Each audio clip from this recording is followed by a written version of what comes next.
So, this War of Mine is a very easy game to learn. It's just incredibly difficult to master. It's definitely a challenge. So, what we're going to do in this video is go through a beginner's guide, some tips and tricks to help you out to understand the game. And we're going to jump in with, if you look at the top left of your screen, you have the temperature of your home. You have a clock, which is going to not only show you the time, but it's also going to have this like black dial that goes round the outside of it. And when that becomes a full circle, either your day or your night, depending on like which part of the day you're at, that is going to come to an end. So essentially that at the top left is going to show you the temperature so that all of your characters can stay warm. And it's also going to show you how far into the day or the night you are, how much time you have left before it changes. So at the very start of the game, you're controlling two people, a child and a father. And what you have to do is look after both of them. They're going to have their own needs. And you can see these in their character cards. They become hungry, tired, wounded. There's more to it as well, but you do need to look after these characters. I highly recommend at the start of the game you build some beds so that they can sleep in beds, because otherwise they can have an uncomfortable sleep, and it's going to add to their needs of needing a comfortable sleep so that they are basically thriving in their survival. Because when the characters start becoming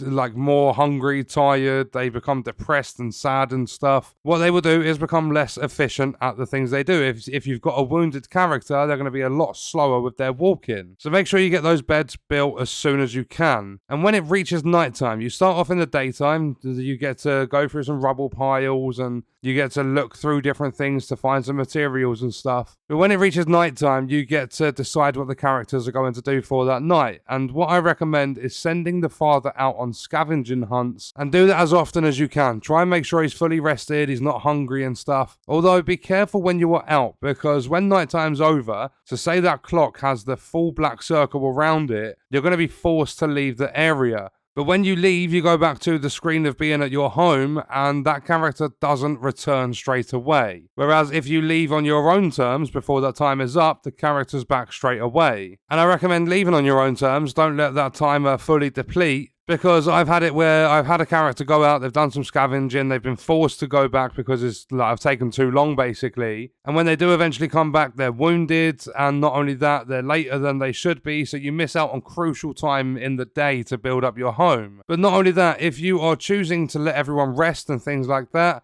you need to be really careful, because people can actually come and raid you. They will hurt your characters. They will steal like really vital equipment out of your home. So it's incredibly tough to manage at the start, because you have a child that can't go out scavenging. They don't know how to do a lot, because basically you have to use the father to teach the child how to do things like cooking and stuff. So you have a child and you have the father who can go out scavenging, but he's got to do scavenging. He can guard the home. He can sleep. He's got to be fed. He's got to not be wounded. There's a lot of management in this game. But you need to scavenge as much as possible, because you are going to very quickly run out of supplies. They will go really quick. But also, like I said, when it comes to building beds, I highly recommend that you build as many workshops as you can so that you can make the scavenging more efficient. Because for an example, a metal workshop, it's going to let you craft shovels and lockpicks and stuff. It comes in very handy. When you build a stove, it's going to let you cook, providing you've got the materials to cook. And that way, cooked food is going to have more benefits than raw food. It's going to be more satiating and everything like that.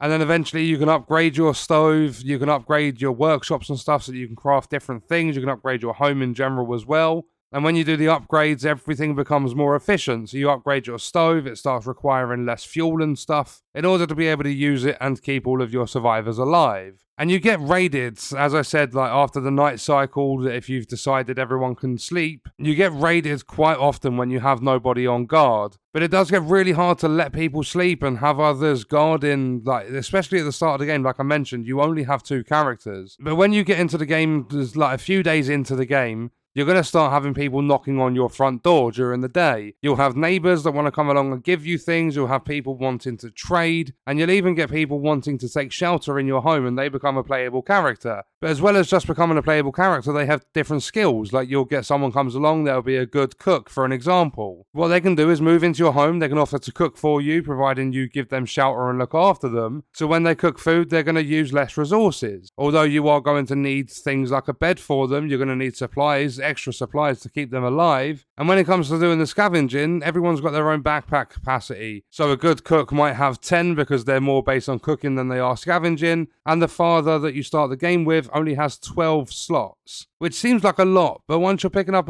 like different components and materials and food and things like that, medication, it very quickly fills up those slots. And as you make more progress in the game, you go through more days, you will unlock new places to scavenge, and each one's going to have their own advantages and disadvantages. Like some are going to be really easy to scavenge, there's not going to be any danger or anything, but it's only going to have basic resources available for you to take. While other places will have really, really good resources, but they come with dangers, like there's going to be people there with guns that are defending the place. So this game is all about choice and management, and it affects your survivors a lot. When the child becomes sad, it'll eventually turn into depression if it's not fixed. And during a playthrough that I've done, the dad ended up dying on a scavenging trip, and the girl ended up broken. Like it said broken, the girl was broken-hearted. So she didn't want to do anything. She just sat in the corner crying, and it actually gets frustrating listening to this child crying, and it's upsetting as well. It's a really, really touching game. Like, these characters have feelings. It's your job to keep them safe. It really, really